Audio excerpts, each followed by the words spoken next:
Kalau kamu percaya bahwa Yesus yang kalian sebut sebagai Isa itu adalah Nabi, itu hal yang wajar. Kenapa?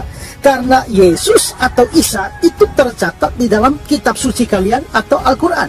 Sedangkan Muhammad itu tidak pernah dicatat di dalam kitab suci kami. Saya tidak percaya bahwa Muhammad itu adalah Rasul dan Nabi. Di dalam kitab Yohanes pasal 16 ayat 13, di dalam kitab Yohanes pasal 16 ayat 13, Yesus bilang begini, Altit halon hefe menahma etmak Muhammadin bihotahasta biyallah. Akan datang setelah aku seorang laki-laki, namanya Ahmad etmak. Yesus di dalam iman kami. Kenapa? Apakah Yesus itu benar Nabi? Kami percaya dia Nabi. Apakah Yesus guru? Kami percaya dia guru. Apakah dia imam? Kami percaya dia imam juga. Tapi itu belum cukup. Kami juga percaya dia adalah Tuhan dan Allah sendiri yang nanti menjelma menjadi manusia. Dia tidak pernah jadi Tuhan, dan dia tidak pernah dia jadi anak Tuhan. Tidak pernah. Dia tidak pernah menebus dosa manusia. Tidak pernah. Dan di dalam Bible tidak pernah ada ayat tulisan begitu. Tidak pernah ada. Tidak pernah ada Bapa, Putra, dan Roh Kudus. Tidak ada. Tidak ada. Yesus tidak mau dirinya dipermalukan. Maka dia bilang, jangan pernah kau panggil aku Tuhan, Tuhan, karena engkau akan masuk neraka. Tapi orang Kristen kalau dibilang ini marah. Padahal saya bilang, ini bukan menghina. Saya sayang sama mereka. Saya sayang sama mereka. Karena setiap hari Sabtu dan Minggu atau hari Rabu mereka bawa Bible-nya, tapi mereka nggak pernah tahu bahwa Yesusnya melarang mereka memanggil Yesusnya Tuhan. Ya, dilarang itu. Bible yang mereka bawa sebenarnya bukan cuma bicara sebagai pelayan, mantan pelayan gereja. Saya tersertifikasi. Ini bukan ria, ini bukan sombong, tapi ini pertanggungjawaban. Agar setiap orang tahu bahwa tidak boleh sembarangan ketika kita mengungkapkan sesuatu tanpa pertanggungjawaban dengan data yang valid, data yang benar, data yang tepat, data yang sah, legal. Saya tersertifikasi dan saya terakreditasi untuk menjadi seorang pelayan di rumah ibadah saudara kita tersayang, Kristen Protestan. Jadi saya belajar bolak-balik dari Haifa Yerusalem, Haifa Yerusalem. Dan ini dibayari, bukan gratis. Ini ada yang bayar, ada yang sponsor. Selesai di sana pulang. Nah ini susunannya. Selesai dari sana pertama, dari Haifa pertama, saya pulang ke Indonesia, lalu saya ditahbiskan. Diangkat, disahkan untuk menjadi pelayan di rumah Tuhan. Dan itu valid. Dan itu valid, silahkan dicek. Nah saya belajar itu. Saya bukan cuma baca, Bapak. Saya pelajari itu di tempat kitab itu ditulis.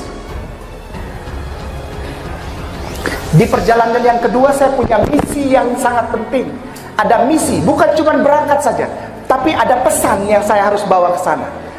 Pesannya adalah cari tahu tentang siapa itu Jesus Christ. Siapa itu Yesus Kristus?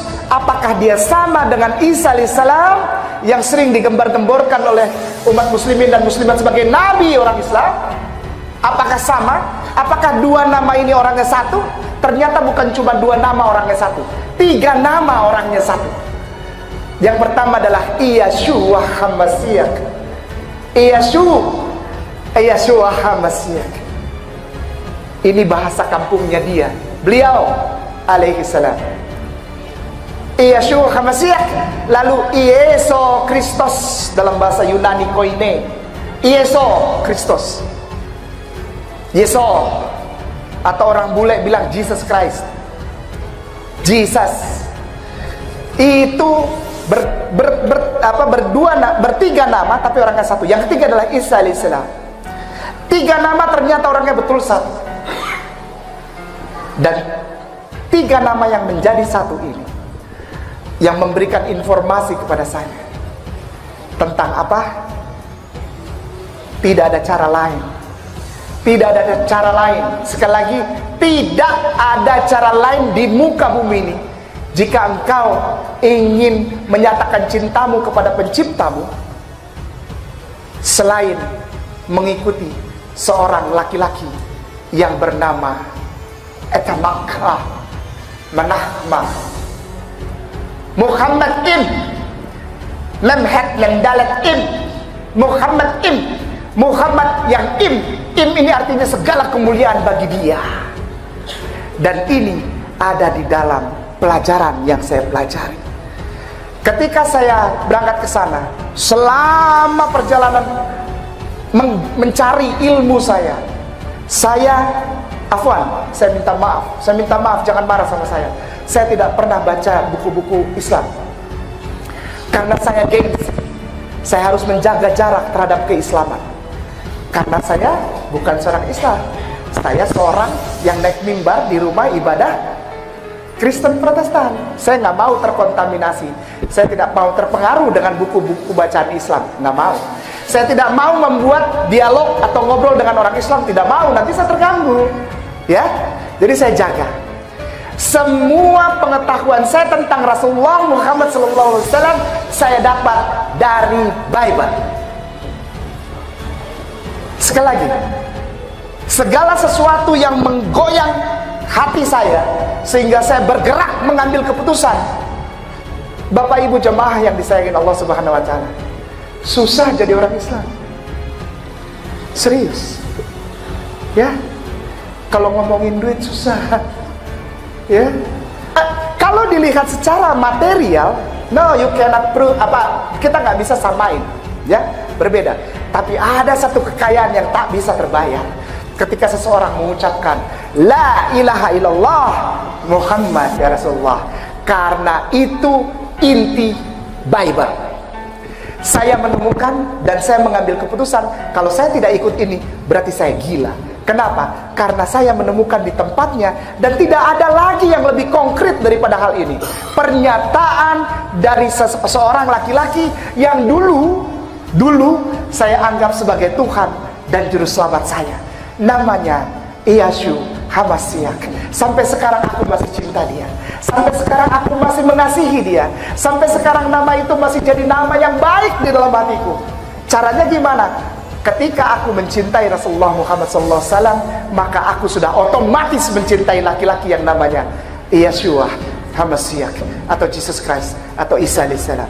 Ketika aku mengucapkan Allahumma sholli ala Sayyidina Muhammad, maka nama itu sudah termasuk di dalamnya.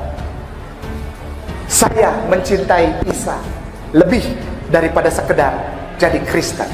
Karena apa? Karena Isa, Jesus Christ, yang dulu saya kenal sebagai Tuhan Juru Selamat penebus dosa saya.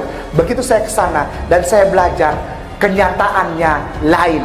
Beliau mengatakan melalui catatan yang sangat valid, catatan yang benar, yang tidak, ibaratnya kalau di Muslim bilang sahih, bukan sahih lagi, mutawatir mungkin ya, mutawatir. Itu nyata bahwa laki-laki itu, Jesus Christ itu bukan Tuhan dan Juru Selamat. Dia adalah seorang laki-laki Muslim. Pertama dimulai dari siapa Kristus? Kristus itu manusia yang di-anointing atau anointed bahasa gereja, bahasa Inggris tapi menjadi bahasa dasar gereja. Anointed, laki-laki yang diurapi itu artinya diangkat, disahkan, dibaiat, ditahbiskan untuk menjadi seorang laki-laki yang menjadi penyampai pesan Tuhan, penyampai pesan Allah, ya. Anointed, Kristus, HaMashiach, Al-Masihu itu artinya bukan juru selamat. Sampai detik ini saudaraku yang Kristen dan Katolik itu sudah banyak yang berdialog dengan saya, dan saya cuma pegang satu saja. Ketika engkau bilang Yesus itu Kristus, itu benar, itu tidak salah. Karena artinya engkau membenarkan bahwa Yesus itu Nabi. Yang pertama isinya adalah ketika Ustadz Tony menanyakan Yesus itu Islam, kenapa berani bilang Islam? Karena dia pertama adalah dia bukan Tuhan. Dia tidak pernah jadi Tuhan, dan dia tidak pernah dia jadi anak Tuhan. Tidak pernah. Dia tidak pernah menebus dosa manusia. Tidak pernah. Dan di dalam Bible tidak pernah ada ayat tulisan begitu. Tidak pernah ada. Tidak pernah ada Bapa, Putra, dan Roh Kudus. Tidak ada. Tidak ada. Tidak ada. Patris et Filii Spiritus Sanctus atau Evangelicam ke Doctrinam Patris et Filii Spiritus Sanctus itu tidak pernah ada di dalam Bible. Tidak pernah ada. Nah, kenapa? Karena Yesus di situ mengklaim dirinya dan lingkungan semua membenarkan kesaksian itu bahwa dia adalah seorang nabi. Dia adalah utusan Allah. Yohanes pasal 17 ayat 3. Inilah hidup yang kekal itu, atau inilah Eden itu. Hamak Eden, apa? Inilah yang benar. Eden itu apa? Bukan Lia Eden, bukan. Eden itu paradise, heaven, surga, jannah. Inilah surga itu.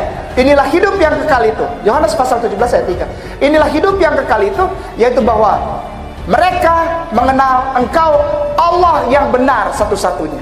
Jadi sebetulnya kata-kata di dalam bahasa aslinya, dalam bahasa Yunani koine itu begini, tidak ada Tuhan yang benar selain Engkau, ya Allah. A besar, L-nya 2, AH.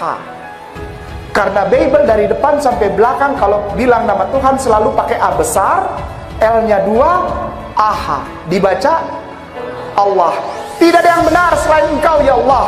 Tidak ada Tuhan yang benar selain Engkau ya Allah. Tidak ada Tuhan selain Allah. Itu yang pertama. Di ayat B-nya, di ayat Yohanes pasal 17 ayat 3b-nya bilang begini. Dan aku Isa, utusanmu. Allah. Aku Isa, utusan Allah. Jadi pesan yang saya dapat pada saat Yesus masih hidup, Isa alaihissalam masih hidup, kepada para pengikutnya adalah, jika engkau mau masuk surga, imani dan katakan itu, yaitu pertama adalah la ilaha illallah Isa Rasulullah. Ungkapkan itu di depan orang, menjadi kesaksianmu, menjadi asyhadu alla ilaha illallah wa asyhadu anna Isa Rasulullah. Karena Rasulullah belum datang, Rasulullah Muhammad SAW belum datang. Itu masih wilayah kekuasaan beliau. Untuk lingkungan Yudea Galilea saja, Yesus mengajarkan tentang satu hal yang sangat penting buat saya, sehingga saya mengikuti dia untuk jatuh cinta kepada seorang laki-laki yang namanya Muhammad SAW. Yesus mengajarkan syahadat. Kedua, Yesus mengutamakan pengajarannya, sekali lagi, menjadikan pengajaran utamanya adalah ayat pertama dari surat Al-Ikhlas. Yesus menjadikan inti pengajarannya itu adalah ayat pertama dari surat Al-Ikhlas. Contoh Markus pasal 12 ayat 29. Kita punya Bapak Arsono di belakang sana yang sudah hafal ayat ini, insya Allah, Pak Kiai. Bunyinya begini. Vayomer Yeshua HaMashiach. Vayomer, berkatalah Yesus ini, Shema Yisrael Adonai Eloheinu Adonai Echad.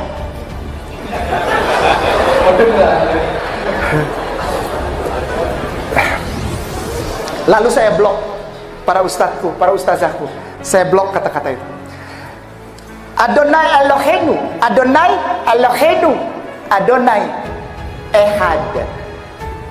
Ada yang nyangkut? Adonai Eloheinu, Adonai Echad. Ba'at Medavir de Ivrit and Medavir de Ivrit. Jadi buat Anda yang sudah biasa dengar bahasa Hebrew, saya akan mengungkapkannya pelan-pelan dalam bahasa Hebrew. Maka itu kalau ngobrol sama ada orang yang dari saudara kita di saudara-saudaraku tersayang itu di Kristen atau Katolik yang ngajak saya ngobrol tentang Bible, dia bilang tukang bohong, kamu gak pernah di sekolah. Saya cuma duduk lalu saya bilang, Admida very Brit. Apa? Sorry. Bukan kelasnya. Enggak, ini bukan ria, bukan. Yesus tidak mau dirinya dipermalukan. Maka itu dia bilang, jangan pernah kau menghadapi Tuhan, karena engkau akan masuk neraka. Tapi orang Kristen kalau dibilang gini marah. Padahal saya bilang ini bukan menghina. Saya sayang sama mereka. Karena setiap hari Sabtu dan Minggu atau hari Rabu mereka bawa Bible-nya, tapi mereka nggak pernah tahu bahwa Yesusnya melarang mereka memanggil Yesusnya Tuhan. Ya, dilarang itu. Bible yang mereka bawa sebenarnya adalah preambul, mukadimah, kata-kata pembuka untuk kesempurnaannya akan datang. Di dalam kitab Yohanes pasal 16 ayat 13. Di dalam kitab Yohanes pasal 16 ayat 13, Yesus bilang begini. Altit halon hefe menahma etmak Muhammadim bihotahasta biyallah. Akan datang setelah aku seorang laki-laki, namanya Ahmad, etmak Ahmad, menahma yang mulia, Muhammad Muhammad dengan segala kemuliaannya. Dia akan menginsafkan bumi, menaikkan derajatmu bikhota hasta, menaikkan derajatmu bi Allah, karena dia adalah Nabi Allah. Yohanes pasal 16 ayat 13. Saya stop panggil Yesus Tuhan dan saya cari tahu tentang Rasulullah, bukan dari buku-buku Islam tapi dari Bible lagi. Ketemu lagi hifkom mematakim hekul Muhammadin zedwari vezekhi benwak Yerusalem.